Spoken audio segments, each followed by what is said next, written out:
Nosso Mestre, o Criador de todas as coisas, não apenas nos ensina, mas prepara modos e maneiras para que cada um de seus filhinhos que nele esperam consigam por eles mesmos perceber que muitas situações que nos são criadas, que possam parecer enormes problemas, mas são aulas do céu e as mesmas estão permeadas, ou seja, recheadas de livramentos e lições para que não erremos mais nos pontos que Deus quer abranger nestes ensinos.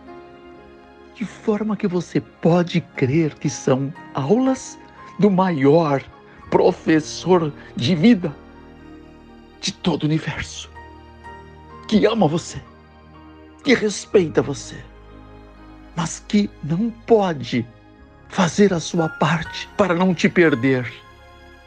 Então ele faz a dele e te instrui como fazer a sua com maestria, com vigor, com determinação, de forma que a vitória lhe seja garantida, assim como ele venceu.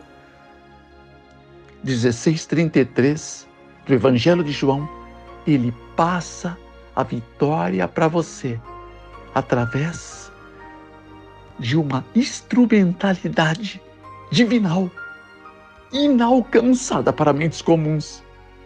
E se as nossas ainda são comuns, precisamos abandonar essa esfera, pois ele não nos criou para ser melhores que os outros, mas para ser diferente de todos os outros, enxergando por uma outra perspectiva todas as coisas que acontecem debaixo do céu, em especial na vida de cada um de nós.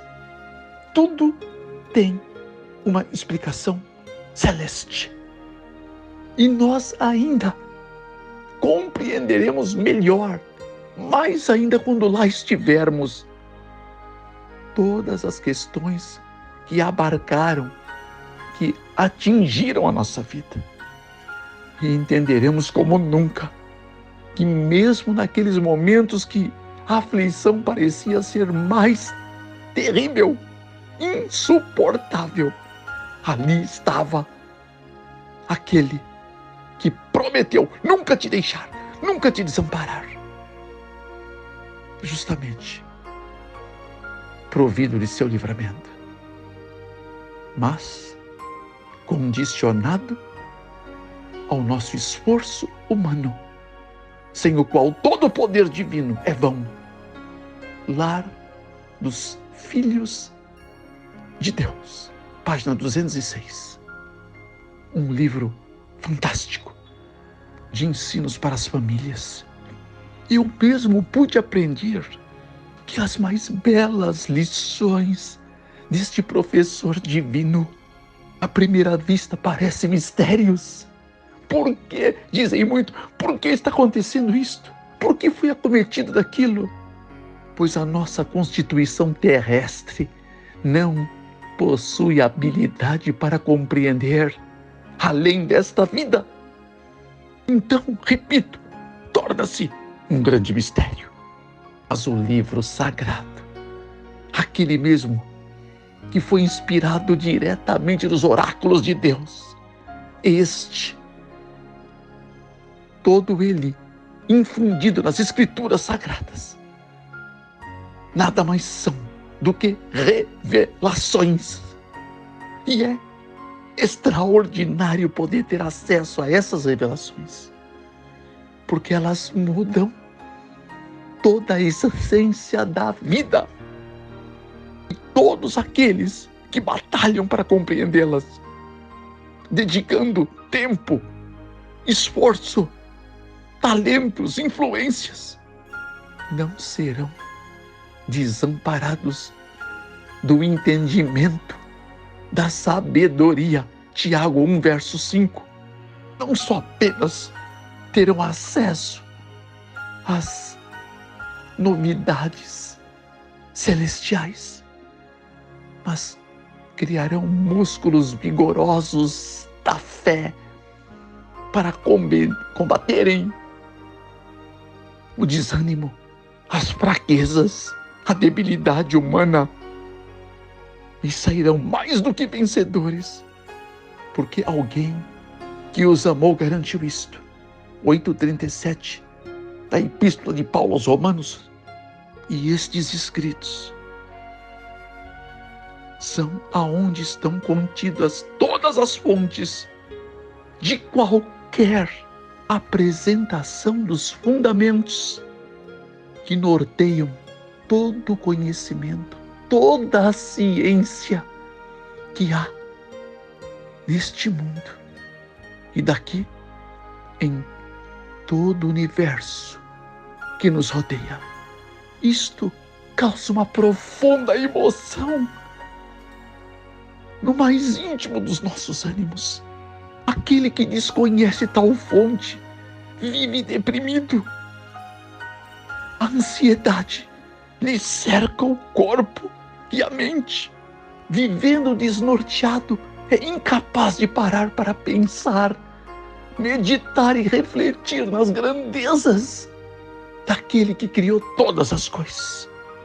E jamais poderá viver a vida, mas apenas existir, literal e drasticamente, pois viverão com seus olhos cerrados para toda a verdade, radiante, cheia de luz, que emana de cada página, de cada promessa, 7.486, todas amparadas em um ato incompreensível para homens que não são capazes de considerar o que existe além deste mundo visível. Que forças governam este planeta? Que poder é este que sustenta esse globo terrestre flutuando no espaço por milhares de anos? Dezenas de cientistas, mentes avantajadas pelo saber, descobriram há efetivamente um Criador soberano. Ah, sim, comprovadamente, um arquiteto de belezas inexauríveis, da inegável ordem, da gestão de toda a criação, que se interagem entre si, como cada planeta, cada astro ou estrela, até os exoplanetas nas áreas mais remotas da escuridade, galáxias inteiras, grupos de galáxias, aglomerados de galáxias e muito mais ainda, superaglomerados de galáxias que circundam este universo. E muitos acreditam, conforme os experimentos vão surgindo e múltiplas análises do cosmos, que existem outros universos.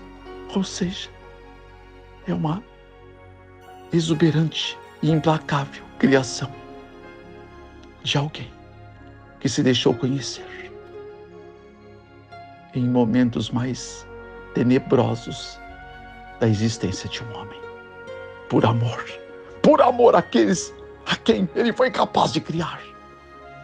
O único que poderia ser chamado de Deus, que possui feridas, sim, feridas, para que suas criaturas fossem saradas, que sentiu dores para que aqueles a quem criara fosse poupado.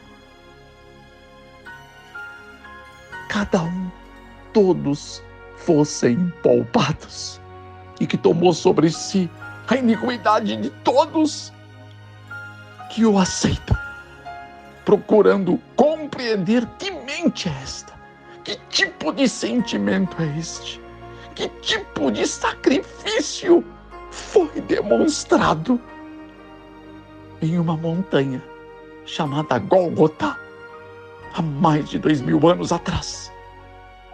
Que tipo de missão foi esta? Que demonstração para o universo, para todo o universo, que os céus almejaram apresentar. Quanto mais ciência é vislumbrada pelos descobrimentos, pelos avanços, pelos múltiplos estudos, mais é atestado a um Deus. Quanto menos ciência, mais ignorância quanto à existência soberana de um único e suficiente Criador. Portanto, a ignorância é matadora, mas o saber ainda é a maior arma contra ela. E somente o saber pode garantir uma vida abundante, tal qual este mesmo homem que se chama a luz do universo veio até aqui para prometer àqueles que o seguem e querem descobrir como foi entritecido o caráter de Deus no seu único representante terrestre, que com Deus separa-se para se tornar um com o homem e unir o homem a Deus. Fantástico, impensável, quase inacreditável. Evangelho de João 17, 20 a 24.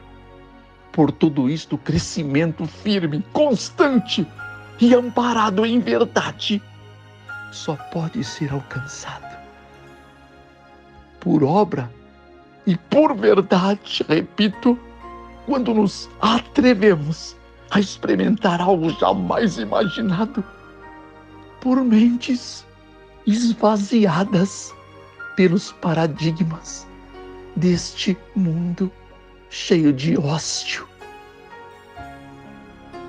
dotado de muitas áreas assombreadas, sem luz, sem esperança, sem nexo, sem consistência, cercado das mais nevrálgicas dores, descontentamentos, paixões carnais, volúveis e efêmeras, que sugam toda a seiva da vida de qualquer praticante daquilo que nunca perfazerá a consistência de um homem,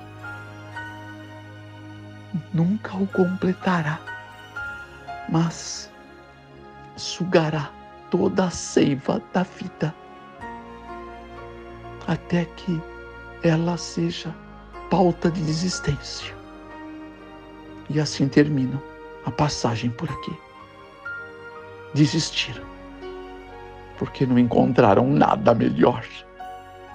Ousadia para mergulhar no desconhecido. E somente o cânon escriturístico, chamado por muitos de a Sagrada Bíblia, pode mostrar qual é o caminho, com C maiúsculo, para se viver as abundâncias prometidas, que completam todo homem que dela quiser se abeberar das fontes eternas. Aquele que beber desta água que eu lhe der, jamais terá sede, e esta água se fará nele uma fonte a jorrar pela vida eterna. Evangelho de João 4,14. Quem tem sede, vem a mim e beba. 7,37. E aquele que crer em mim, como diz as Escrituras, do seu interior fluirão rios de água viva. E deste verso já fizemos uma consideração bastante pormenorizada dentro desta série. De tal maneira que não deveríamos temer o desconhecido quando conhecemos aquele que revela todas as coisas. Não precisaríamos tremer diante de mistérios, porque ele também é um revelador daquilo que nos parece oculto, pois Ele é a luz do mundo. Evangelho de João 8,12. E todas as coisas revela. Tem um livro que só trata de revelações e que em língua portuguesa é chamado de O Apocalipse. Este mesmo livro começa mostrando isto através do capítulo 1, versos 1 a 3. E quando ousamos, pela fé, abraçar aquilo que o mundo desconhece, porque a nós nos está sendo revelado, eu tomo posse dessas mais de 7.000 promessas, seladas com um líquido que mantém os homens vivos, o próprio sangue daquele que criou todas as coisas, imaginadas e não imaginadas pelo homem. Evangelho de João 1 a 3. Ou seja, capítulo 1, versos 1 a 3. Também verso 14. Também Colossenses, versos 1, 13 a 20. E 2, verso 9. Fantástico! Para aquele que puder crer. Crer no soberano guarda de Israel. O livro do Salmo 121. Amparado em Filipenses, capítulo 2, versos 9 a 11. Extraordinário, simplesmente. Você vai passar a admirar e achar-se fascinado por tudo isto. Mas você tem que provar. É impossível, sem uma degustação espiritual, poder comensurar o tamanho da proposta que está sendo oferecida para cada um de nós, por aquele que é impossível que minta, ou jamais o faria. Hebreus 6,18, Tito 1, verso 2 e Números 23, 19. Porque ele nunca muda. Seu caráter eterno repulsa tudo que é falso e que não possui verdade alguma. Evangelho de João 14, verso 6. Também o mesmo Evangelho, João 10, verso 10. Propondo àqueles que estão dispostos a ouvi-lo e considerar o que está sendo escrito e dito ao coração. O mesmo Evangelho, o mesmo capítulo, João 10, versos 26 a 30, propondo unidade, como foi dito há pouco, dele, contigo, e a divindade mais solene de todo o universo, cujo trono acha-se no terceiro céu. 2:9 da primeira epístola de Paulo aos Coríntios, até o verso 16, considerando os versos anteriores, 7 e 8, também, por tudo que está sendo apresentado, o mundo, ele não está sendo ameaçado simplesmente pelas pessoas más. Eles nem sabem o que estão fazendo, não sabem mesmo, se soubessem jamais fariam. Mas muitos não são considerados maus, mas eles consentem com a maldade. Primeira epístola, não, eu vou preferir Romanos, outra epístola de Paulo. Capítulo 1, versos 32, vocês têm que pensar e ver traduções. Porque aqueles que consentem com o mal, para Deus são cúmplices e terão que arcar com a mesma medida. Terrível, não é? Por tudo isso eu conheço apenas 2 formas de viver a vida. A primeira consiste em acreditar que não existe milagres, que são apenas devaneios de mentes sonhadoras. Essa segunda proposta, a qual eu adotei para mim, inclusive, é poder crer que todas as coisas são um milagre. Assim como eu me enxergo em meio a todo esse cosmo que foi criado para cada um de nós viver os maiores experimentos da sua vida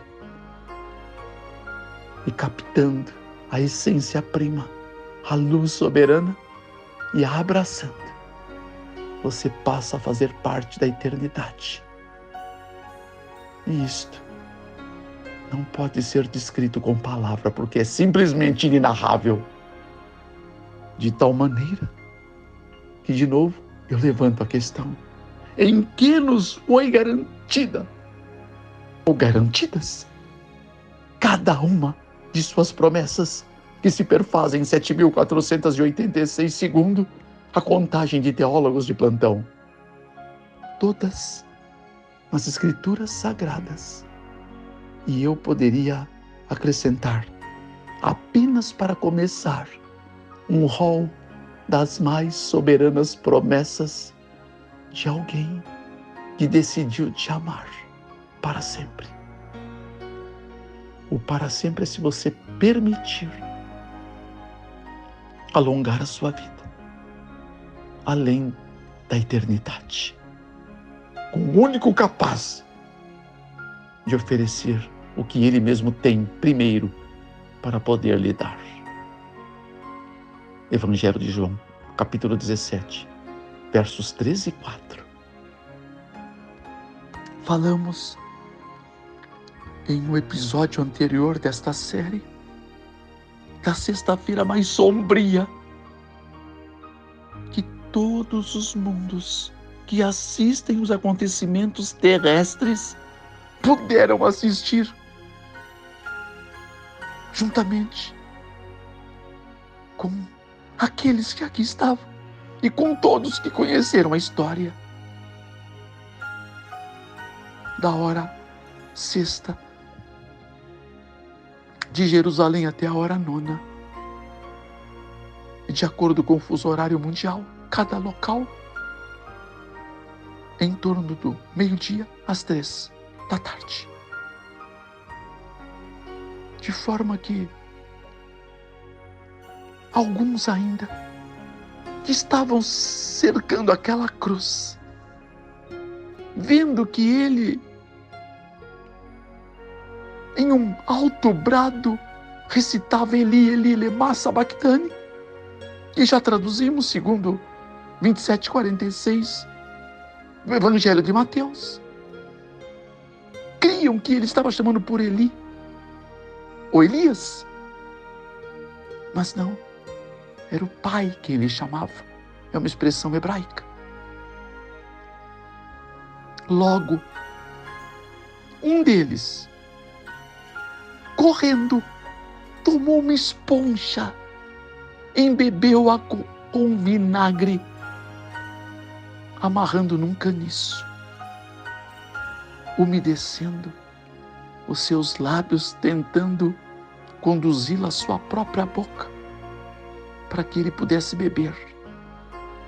O que se trata disto, meus amigos?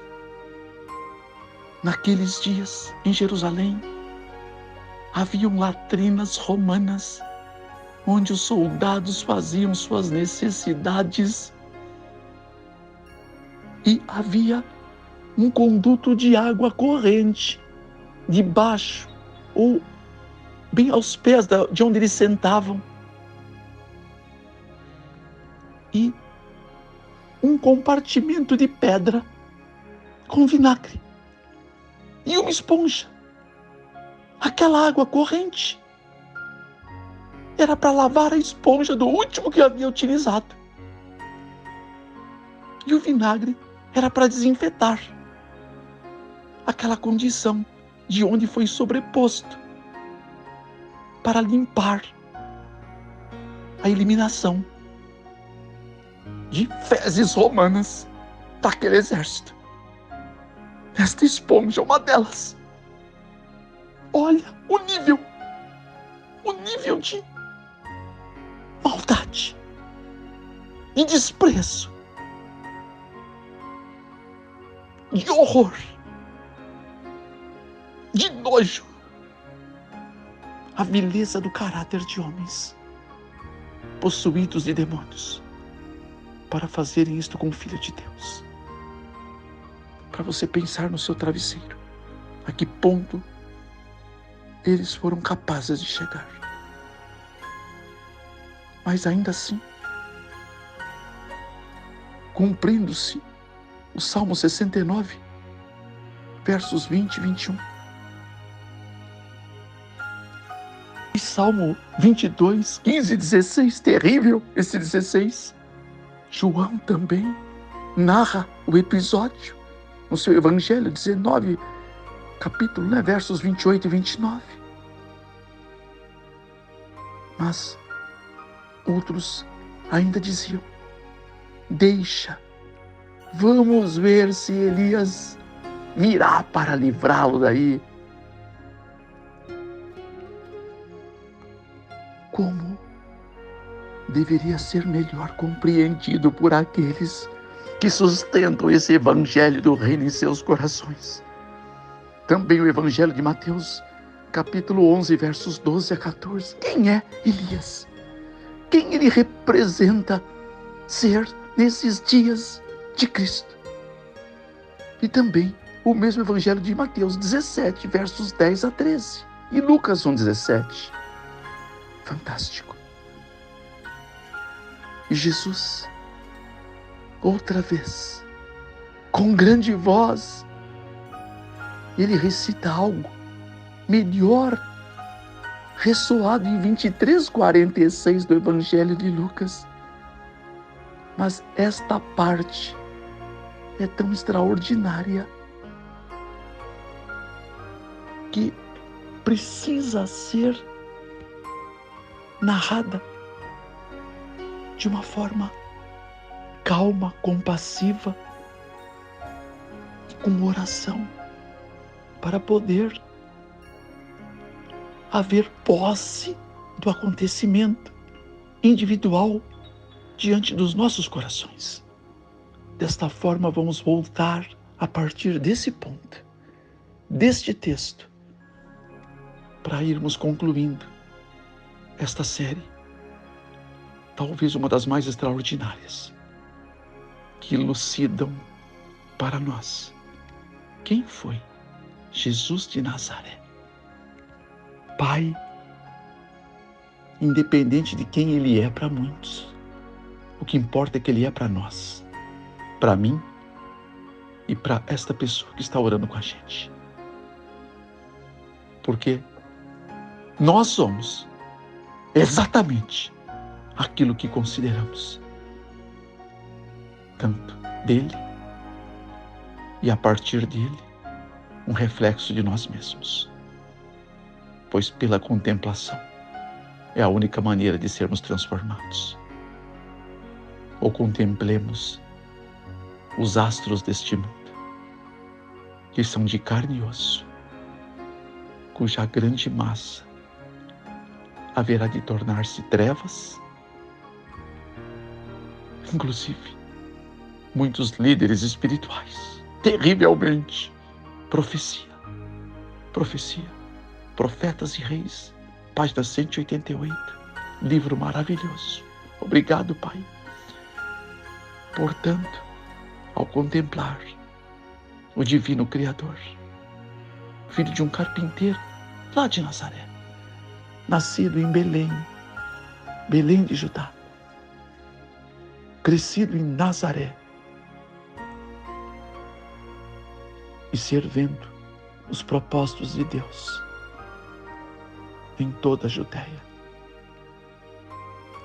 preparando outros para servir até os confins da terra, segundo o primeiro capítulo do livro de Atos, do Senhor Deus para os apóstolos, dos quais nós fazemos parte soberana, parte fundamental, porque estamos nos últimos dias, segundo o Evangelho de João e segundo o Apocalipse e o livro de Daniel. Desta forma, Pai, inegavelmente, só temos uma esperança: crer e confiar. Porque confiar é diferente do que os demônios que simplesmente creram, mas não confiaram no caráter divino para poderem esperar dele as revelações que iriam fazer com que suas vidas, suas existências fossem cobertas de luz. Em nome de Jesus, soberano Rei dos Reis e Senhor dos Senhores, eu teço essa humilde prece, agradecendo a Ti pela gigantesca capacidade de nos amar mesmo sendo quem somos, principalmente eu, tratando-nos com demasiada paciência, confiando que, pelos atributos da cruz, ainda poderemos nos tornar aquilo que nós não somos hoje, mas que poderemos ser, tanto quanto antes, nossa confiança em Ti nos sustentar em marcha para a Nova Jerusalém, com nossa família, com as pessoas que amamos, com as pessoas que nunca amamos, mas agora passaremos a considerá-las ou reconsiderá-las, perdoando-as, aceitando-as, mesmo cheio de falhas, assim como o Senhor nos aceita e como foi ensinado pelo próprio autor da oração dos Evangelhos, o Pai Nosso, para que perdoemos assim como nós fomos perdoados, para que recebamos o perdão divino e tenhamos franqueadas entradas por uma das 12 portas de uma única pérola, da Nova Jerusalém de Deus, a Canaã Celestial. Em nome de Jesus. Amém. Amados, inscrevam-se vocês que ainda não são e nos ajude a divulgar os feitos do Filho de Deus. Compartilhem se tocou seu coração, se serviu para você um like ou dislike, um sininho acionado, um comentário sobreposto, vai nos ajudar. Que o YouTube referencie essas mensagens para outros corações. Em Cristo, eu agradeço. Amém.